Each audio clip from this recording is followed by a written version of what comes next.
नमस्कार, आप देख रहे हैं हर खबर और मैं हूं आपके साथ जागृति खंतवार। बुलेटिन की शुरुआत कर लेते हैं बड़ी खबर से। बड़ी खबर होडल से आ रही है, जहां सीआईए की गिरफ्त में हथियार तस्कर भारी संख्या में किए हथियार बरामद। तो दिल्ली, यूपी और हरियाणा में करते थे हथियार सप्लाई। सूचना पर कार्रवाई करते हुए NH-19 से इनको पकड़ा गया है और पहले भी हथियार तस्करी में गिरफ्तार हुए थे। ये बड़ी और अहम खबर आपको बता रहे हैं, जहां होडल में सीआईए की गिरफ्त में हथियार तस्कर आए हैं। भारी संख्या में हथियार बरामद किए गए हैं। दिल्ली, यूपी और हरियाणा में ये सप्लाई करते थे। ये तस्वीरें आपको दिखा रहे हैं, एक्सक्लूसिव तस्वीरें आपको दिखाते हैं, जहां पर जो है हथियार भारी संख्या में बरामद किए गए हैं। तो हथियार तस्कर पुलिस की गिरफ्त में आए हैं और भारी संख्या में इनसे हथियार बरामद किए गए हैं। दिल्ली, यूपी और हरियाणा में ये तस्कर जो है वो हथियारों की तस्करी किया करते थे और एक्सक्लूसिव तस्वीरें आपको दिखा रहे, जहाँ पे भारी संख्या में हथियार जो है वो भी बरामद किए गए हैं और साथ ही साथ इन हथियार तस्करों को भी गिरफ्तार कर लिया गया है। ये तस्वीरें भी आप देख सकते हैं टीवी स्क्रीन पर।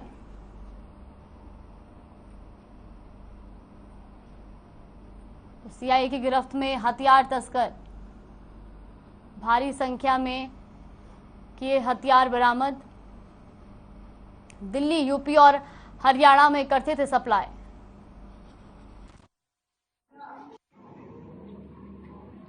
शाहपुरा के निवासी हैं, जिला बड़वानी, मध्य प्रदेश के रहने वाले हैं। दोनों को असला सहित काबू किया है, जिनके कब्जा से 32 बोर की 34 पिस्टल हैं और 315 बोर के 7 कट्टे हैं और 315 बोर के हैं वह 7 कट्टे, 6 कट्टे हैं और मैगजीन है इसमें एक्स्ट्रा 11। तो टोटल 41 वेपन हमने बरामद किए हैं। होडल में जहां सीआईए की टीम ने हथियार तस्करों को गिरफ्तार किया है और भारी संख्या में उनसे हथियार भी बरामद किए गए हैं। तो वहीं बताया जा रहा है कि दिल्ली, यूपी और हरियाणा में ये हथियार सप्लाई किया करते थे और पुलिस ने हथियार तस्करों को भी गिरफ्तार कर लिया है। होडल से ये बड़ी और अहम खबर आपको बता दें, जहां सीआईए की टीम ने हथियार तस्करों को गिरफ्तार किया है। ये तस्वीरें भी आप देख सकते हैं, जहां पर भारी संख्या में जो है हथियार बरामद किए गए हैं। तो ये तस्कर जो है वो हरियाणा, दिल्ली और यूपी में हथियार की तस्करी किया करते थे।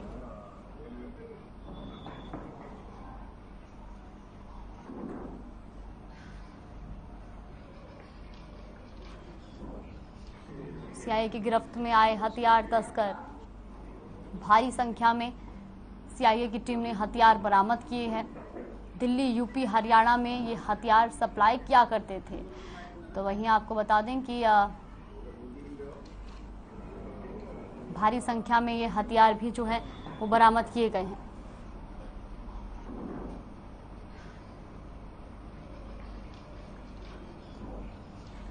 तो एक्सक्लूसिव तस्वीरें भी आपको दिखा रहे हैं, जहां सीआईए की टीम ने हथियार तस्करों को गिरफ्तार किया है और उनके कब्जे से भारी संख्या में हथियार भी बरामद किए हैं। तो वही बताया जा रहा है कि दिल्ली, यूपी और हरियाणा में ये तस्कर जो है वो हथियारों की तस्करी किया करते थे और जिसके बाद पुलिस ने कार्रवाई करते हुए इन हथियार तस्करों को गिरफ्तार किया है और भारी संख्या में हथियार भी बरामद किए हैं।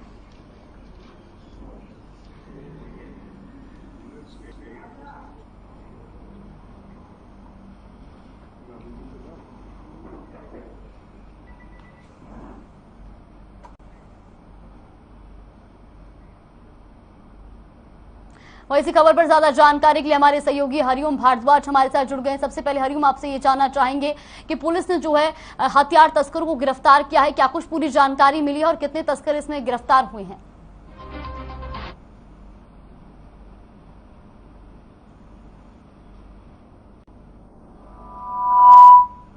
जो करीब 41 जो भारी मात्रा में जो 41 अवैध हथियार थे, उनको लेकर ये 2 लोग आ रहे थे।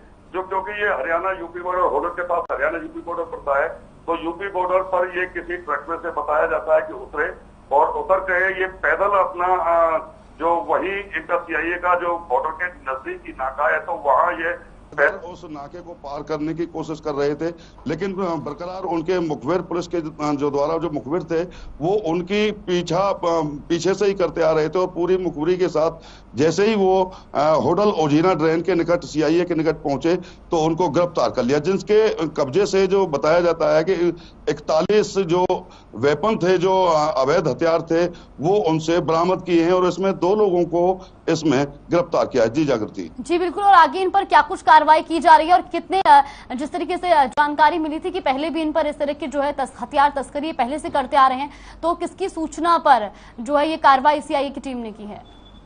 जागृति बताते हैं आपको कि होटल अपना जिला जो एसपी है राजेश दुग्गल जी, उन्होंने जानकारी देते हुए बताया कि पहले भी इनको अवैध हथियार के साथ पकड़ा गया है, तो अब इनके साथ जो मुख्य जो संबंधित धाराएं हैं उनके खिलाफ मामला दर्ज कर लिया है और एसपी द्वारा बताया गया है कि जहां से ये लेके आ रहे थे, जहां ये अवैध हथियार बनते हैं, वहां भी रेड की जाएगी, वहां से भी लोगों को गिरफ्तार किया जाएगा और जहां हरियाणा, यूपी, राजस्थान में जो ये और मेवात की साइड में जो ये बेचने के लिए ले जा रहे थे, तो वहां भी कहां इनको ये सप्लाई ये जो हथियार करने थे, तो उनके खिलाफ भी जो पुलिस द्वारा कार्रवाई की जाएगी। जी जागृति। जी बिल्कुल, और कहीं ना कहीं जिस तरीके से देखा जा रहा है कि हथियारों की तस्करी इतनी भारी संख्या में जो है हथियार की तस्करी कर रहे थे, ऐसे में इनके साथ और भी कई लोगों के जुड़े होने की जो है आशंका जताई जा रही होगी, तो कितने और लोग इसमें जुड़े हुए हैं? जागृति बता दें आपको कि होटल जो जिला पलवल एसपी हैं उन्होंने जानकारी देते हुए बताया है कि जितने भी ये भी हमारे जो इन्वेस्टिगेशन का जो पार्ट है, तो इसको भी हम नहीं बता सकते, उजागर नहीं कर सकते, लेकिन जहां जहां ये सप्लाई होती है और जहां जहां ये अवैध हथियार बनाए जाते हैं, तो वहां भी रेड की जाएगी और पूरी अब इनके रिमांड लिया जाएगा। रिमांड के दौरान जहां से ये लेके आते हैं, जहां ये बनते हैं, तो वहां भी जो इनके साथ रेड की जाएगी और जहां ये ले जाकर के बेचना चाहते थे वहां भी रेड की जाएगी। तब जो उसी दौरान पूरा खुलासा हो पाएगा, क्योंकि अभी उन्हें जो उस रिमांड पर लिया गया है, रिमांड के दौरान ही जो पूरी कार्रवाई अमल में लाई जाएगी। जी बिल्कुल हरिओम जी, और यहाँ पर ये भी जानना चाहेंगे कि अगर पुलिस प्रशासन से आपकी बातचीत हो पाई हो, उनका क्या कुछ कहना है, पूछताछ में क्या निकलकर सामने आया है, क्या हाँ ये हथियार जो है वो कहाँ पर इनकी तस्करी करने के लिए जा रहे थे?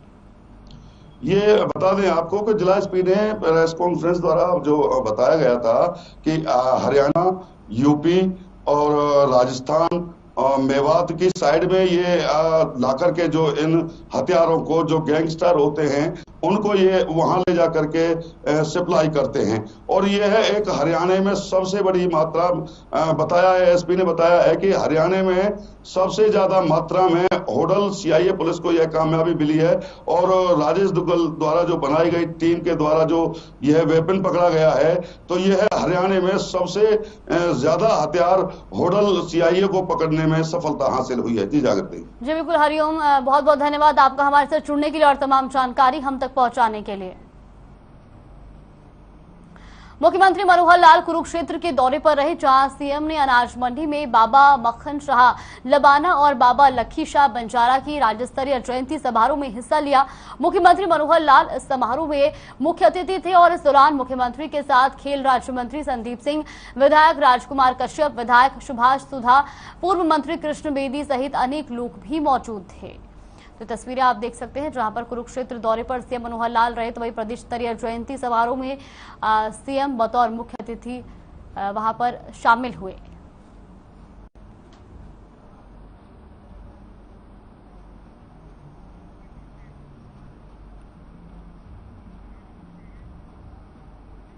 आदमपुर से विधायक कुलदीप बिश्नोई ने बीजेपी के राष्ट्रीय अध्यक्ष जेपी नड्डा और केंद्रीय गृह मंत्री अमित शाह से मुलाकात की है। मुलाकात के बाद कुलदीप बिश्नोई ने ट्वीट किया और लिखा कि मैं श्री जेपी नड्डा जी से मिलकर अति गर्वित हुआ।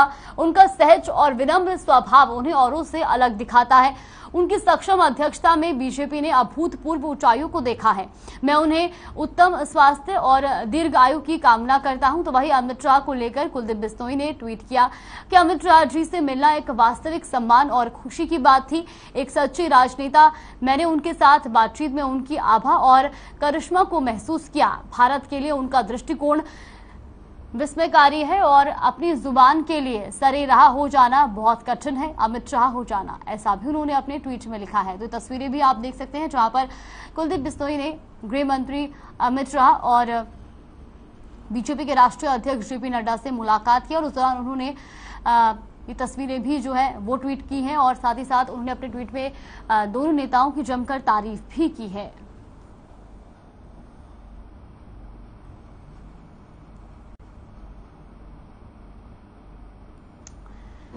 कुलदीप बिश्नोई ने अपने ट्वीट में लिखा है कि श्री अमित शाह जी से मिलना एक वास्तविक सम्मान और खुशी की बात थी। एक सच्चे राजनेता, मैंने उनके साथ बातचीत में उनकी आभा और करिश्मा को महसूस किया। भारत के लिए उनका दृष्टिकोण विस्मयकारी है। अपनी जुबान के लिए सरे राह हो जाना, अमित शाह हो जाना आसान नहीं है। वहीं उन्होंने लिखा है कि मैं श्री जेपी नड्डा जी से मिलकर अति गर्वित हुआ। उनका सहज और विनम्र स्वभाव उन्हें औरों से अलग दिखाता है। उनकी सक्षम अध्यक्षता में बीजेपी ने अभूतपूर्व ऊंचाइयों को देखा है।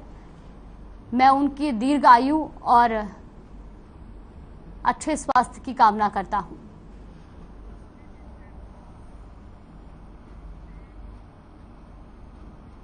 हिसार खेदड़ में किसान की मौत मामले पर सियासत गरमाने लगी है। कुरुक्षेत्र में भी पूर्व मंत्री और कांग्रेस के वरिष्ठ नेता अशोक अरोड़ा ने इस मामले को लेकर बीजेपी और जेजेपी सरकार पर निशाना साधा है। कांग्रेस के वरिष्ठ नेता अशोक अरोड़ा ने कहा कि ये सरकार किसान विरोधी सरकार है, तभी तो किसानों की बात सुनने के बजाय ये सरकार किसानों पर लाठीचार्ज करवा रही है। साथ ही कहा कि प्रदेश सरकार को तुरंत किसानों की जायज बातों को मानना चाहिए।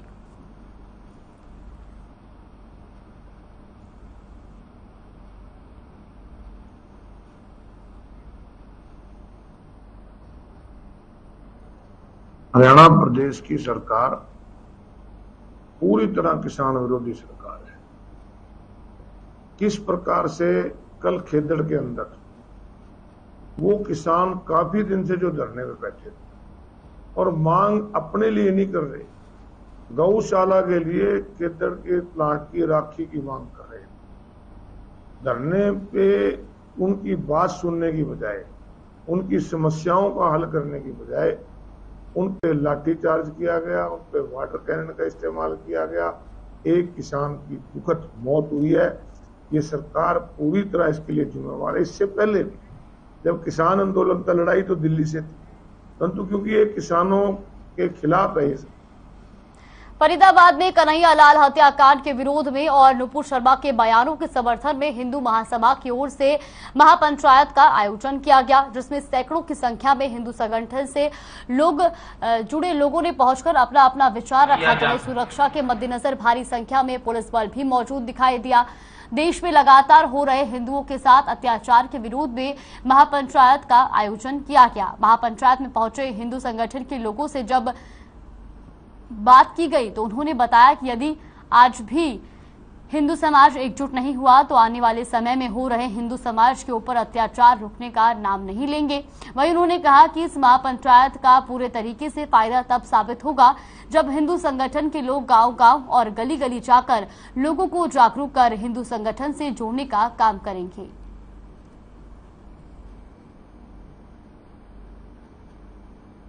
हो जाए जय हिंदू जय हिंदुस्तान, जय हिंदू जय हिंदुस्तान। मैंने जो वहाँ कहा है वो यहाँ कह रहा हूँ। इस देश को सबसे बड़ा खतरा न्यायपालिका से है। जब तक न्यायपालिका का इलाज नहीं करेंगे, जब तक आप डरते रहोगे कंटेम्प्ट से, जब तक कुछ नहीं होगी। आज जितना भ्रष्टाचार न्यायपालिका में इतना कहीं नहीं है। एक लड़की, इस देश की बेटी कुछ कह देती है प्रॉफेट मोहम्मद के खिलाफ तो कुछ नहीं, तो उसने आग लगा दी। क्या नाम आपको, क्या पंचायत का? कभी राम बन करके हमने रण में रावण संहारा। एक अपनी महापंचायत बुलाई है कि अपने हिंदुओं को जगाने के लिए कि जो निरपेक्ष शर्मा ने एक हमारे ज्ञान दिया था, जो इन लोगों ने इस तरह बवंडर किया और उस बवंडर के खिलाफ हमारे कन्हैया लाल की निर्मित हत्या की, उसके विरोध में हमने ऐसा किया है कि हमें हिंदू को जगाना है। आज एक हिंदू यानी महापंचायत जोड़ी गई है। नुपुर शर्मा और अपना जो कन्हैया लाल जी जो अपना उदयपुर वाले, उनके ऊपर भी ऐसा आए दिन जो जिहादियों का जिहाद जो चल रहा है उसे कैसे समाप्त किया जाए, इस बात के ऊपर एक चर्चा रखी गई है। और जैसे कि सुप्रीम कोर्ट ने अभी जो निर्णय लिया है अनूपपुर जी के लिए, तो उसमें भी सुप्रीम कोर्ट से अपील करते हुए माननीय अदालत जी से कि इस निर्णय को बदला जाए। और बादली में प्रवासी श्रमिकों का वेरिफिकेशन जोरों पर है। थाना प्रभारी बाबूलाल के नेतृत्व में जिला उपायुक्त और एसपी वसीम अकरम के निर्देशानुसार प्रवासी श्रमिकों का वेरिफिकेशन किया जा रहा है। बादली थाना पुलिस के कर्मचारी घर घर जाकर किराएदार और प्रवासी श्रमिकों का वेरिफिकेशन कर रहे हैं। बादली थाना प्रभारी एसएचओ बाबूलाल ने बताया कि श्रमिकों की सारी जानकारी जुटाई जा रही है। व्यक्ति कहां का रहने वाला है, कहां काम करता है और अब कहां रह रहा है, इस सारी जानकारी व्यक्तिगत तौर पर ली जाएगी।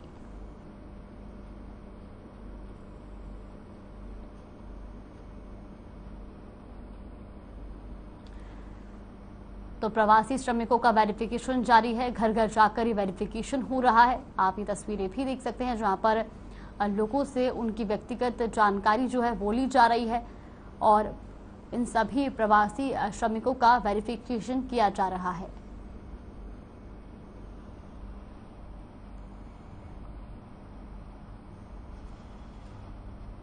डीसी साहब के आदेश जारी हुए 144 के, उनके पालना करने के लिए थाना में मुलाजिमों की टीम बनाई गई है। वो जो भी इलाके के अंदर वाली क्षेत्र में वेयर हाउस हैं और पट्टे मजदूर हैं, कुछ फैक्ट्रियां हैं, उनमें जो काम करने वाले प्रवासी मजदूर हैं उनकी मौके पर जाकर वेरिफिकेशन की जा रही है। उनके बारे में पता लगाया जा रहा है कि वो किस जगह से रहने वाले हैं और किस काम के लिए यहाँ पे आए, क्या काम कर रहे हैं। इस वेरिफिकेशन के जो अभियान के अंदर जो हमारे सीनियर अधिकारियों ने आदेश दिया है कि इसमें हम अपना इमीडिएट रेस्पॉन्स व्हीकल जो खबर यमुनानगर से है जहां पथराला नदी उफान पर है। नदी के बढ़ते जलस्तर से आई बाढ़ ने करीब 24 गांव की फसलों को जलमग्न कर दिया है। हर साल बरसात के सीजन में बाढ़ के पानी से फसलें खराब हो जाती हैं। यहां के लोगों का कहना है कि पटवारी खराब फसलों की गिरदावरी भी कर ले जाते हैं, पर मुआवजे के नाम किसानों के साथ सिर्फ मजाक होता है। किसानों ने प्रशासन के खिलाफ नाराजगी जाहिर की है। किसानों ने मांग की है कि नदी के किनारे ऊंची पटरी बंधवानी चाहिए।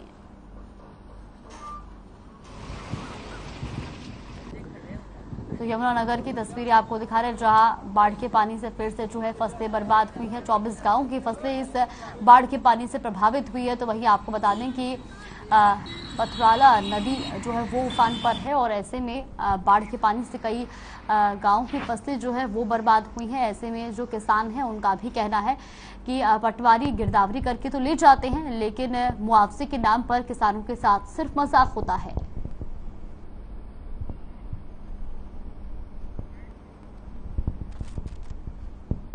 आए साल बहुत पानी आवा जी और सारी फसल खराब हो जाए जी, बस बरानो रह जी, ना कोई मुआवजा मिला ना कोई चीज, लेना नहीं देना नहीं। आए साल का काम हो रहा, सारे पौधा धागा पाड़ ले जा, सारे डोड़ा डाड़ा पाड़ दी, देखो खेत अपना हम तो खाली बस, ये भी दूसरा तीसरा पानी आएगा जी। प्रदेश सरकार लगातार खेलों को बढ़ावा देने के लिए बड़े बड़े कदम उठाने के दावे करती है और उसके एवज में लगातार करोड़ों रुपए की ग्रांट मुहैया भी कराई जाती है, लेकिन बावजूद इसके फरीदाबाद के बल्लभगढ़ में आज तक ना तो कोई स्टेडियम बनाया गया और ना ही बच्चों के लिए व्यायाम करने के लिए उचित स्थान है। बल्लभगढ़ के युवा सेना में भर्ती होने के लिए अपनी जान को जोखिम में डालकर हाईवे पर व्यायाम करते हैं, जिसके चलते वो अक्सर हादसे के शिकार भी हो जाते हैं। हाल ही में केजीपी के ऊपर सेना की भर्ती की तैयारी कर रहे युवाओं को ट्रक ने रौंद दिया था, जिसके बाद उनकी दर्दनाक मौत हो गई थी।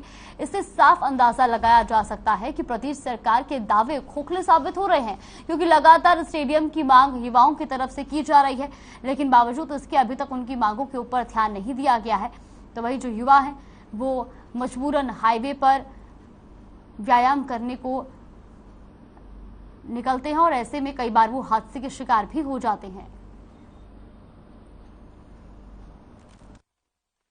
उसमें यही अपील है कि सरकार का तो ये प्रयास रहा है कि जहाँ पर भी हमें ज़मीन अवेलेबल है, पंचायती या कॉरपोरेशन की, वहाँ पे सरकार का प्रयास रहा है और कि भाई स्टेडियम्स बनाए जाएं। अभी हाल ही में मैंने गढ़खेड़ा भी विजिट किया था, तो गढ़खेड़ा में भी स्टेडियम एक पुराना मुद्दा था। लैंड ओनर से मैंने रिक्वेस्ट की, उसने रास्ता दे दिया। तो यदि वहाँ पर भी यदि जमीन हुई, बल्लभगढ़ सिंध अर्बन एरिया है, तो कॉर्पोरेशन कमिश्नर साहब से भी रिक्वेस्ट करेंगे कि वहाँ 2 एकड़ के आसपास कोई ज़मीन हो तो खेल विभाग या अन्य डिपार्टमेंट तैयार है वहाँ पे बनाने के लिए। और फरीदाबाद तो आप हाल ही में देखेंगे कि हमारे भाई ओलंपिक्स में भी हमने वो लिए हैं, तो ये तो हमारा भी दायित्व बनता है कि बच्चों के लिए अच्छी फैसिलिटी हो खेलने के लिए। फिर भी एक बच्चा करते जैसा आपने बताया, यदि कहीं स्पेस अवेलेबल हुई तो जरूर हम अच्छा स्टेट। खबर फरीदाबाद से है, जहां डीपीएस स्कूल के छात्र की आत्महत्या मामले में कार्रवाई की मांग एक बार फिर उठ चुकी है। बताया जा रहा है कि स्कूली छात्र ने 4 महीने पहले 15वीं मंजिल से कूदकर जान दे दी थी और अब मृतक छात्र की मां ने सोशल मीडिया के माध्यम से दिवंगत छात्र को न्याय दिलाने की अपील की है, जिसमें उन्हें सोशल मीडिया से खासा रिस्पॉन्स भी मिल रहा है। बता दें कि मृतक छात्र की मां आरोपियों की गिरफ्तारी में देरी होने से नाखुश है। हालांकि इस मामले में स्कूल के प्रिंसिपल की गिरफ्तारी पहले ही हो चुकी है। डीपीएस स्कूल के छात्र ने मरने से पहले लिखे सुसाइड नोट में साथी छात्रों और स्कूल की प्रिंसिपल ममता गुप्ता पर परेशान करने के आरोप लगाए थे।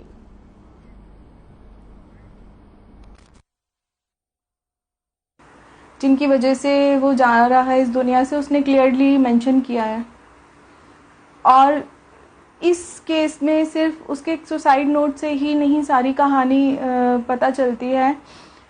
1 साल पहले से ही उसके साथ बहुत बुली और सेक्सुअल असॉल्ट के एपिसोड हुए थे, और जो कि उसने बाद में बताया क्लास 6 ऑनवर्ड हो रहे थे, जिसकी रिपोर्ट मैंने स्कूल को करी है और उसके बाद कोई एक्शन नहीं लिया गया था।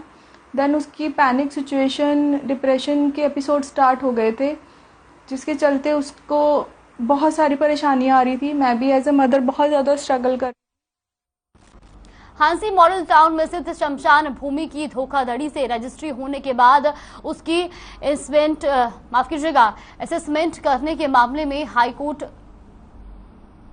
ने जो है आपको बता दें कि असेसमेंट करने के मामले में हाईकोर्ट के आदेशों के बाद हांसी पुलिस ने कार्रवाई करते हुए नगर परिषद के ईओ संजय रोहिल्ला और जेई राहुल को गिरफ्तार कर लिया है। इस मामले में हाईकोर्ट ने नारनौंद डीएसपी से इस मामले की स्टेटस रिपोर्ट के बारे में जवाब मांगा है।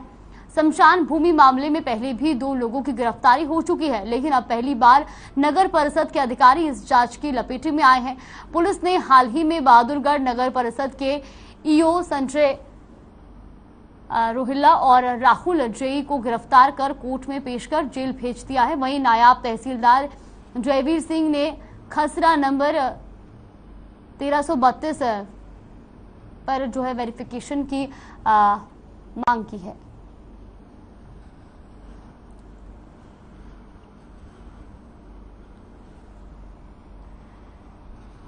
तो अधिकारियों की मिली भगत से शमशान की जो जमीन है उस पर कब्जा किया गया है और लपेटे में नगर परिषद के अधिकारी भी आए हैं।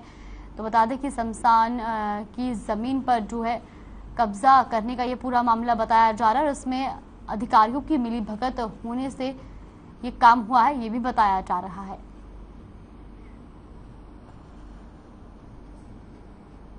मुकदमा नंबर 186 दिनांक 9/3/2022 थाना शहर हांसी के अंदर दर्ज था। तो ये जो शमशान घाट से संबंधित भूमि है उस संबंध में ये दर्ज था। जो आज 2 शख्स को इसके अंदर गिरफ्तार किया गया है। एक है संजय कुमार रोहिल्ला जो यहाँ पे पहले ईओ थे नगर परिषद के अंदर, और दूसरे हैं राहुल जो जेई है। बुलेटिन में फिलहाल के लिए बस इतना ही। आप देखते रहिए हर खबर।